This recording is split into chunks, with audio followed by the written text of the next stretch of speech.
اپنی انا اور نفس کو ایک انسان کے سامنے پامال کرنے کا نام عشق مجازی ہے، اور اپنی انا اور نفس کو سب کے سامنے پامال کرنے کا نام عشق حقیقی ہے۔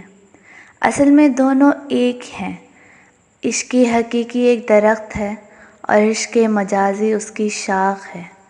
جب انسان کا عشق لا حاصل رہتا ہے تو وہ دریا کو چھوڑ کر سمندر کا پیاسا بن جاتا ہے، چھوٹے راستے سے ہٹ کر بڑے مدار کا مسافر بن جاتا ہے، اس کی طلب بدل جاتی ہے۔ جس کے ساتھ چلو اس کو بھی علم ہونا چاہیے، جس کے خلاف چلو اس کو بھی خبر ہونی چاہیے۔ در حقیقت درمیانی راستہ منافقت کا ہوتا ہے۔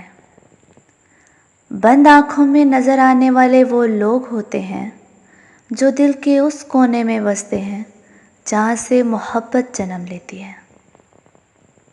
ناراض ان سے ہوا جاتا ہے جن پر مان ہوتا ہے کہ وہ منائیں گے اور ہم مان جائیں گے، اور جس سے سارا اعتبار اٹھ جاتا ہے اس سے کوئی ناراض نہیں ہوتا۔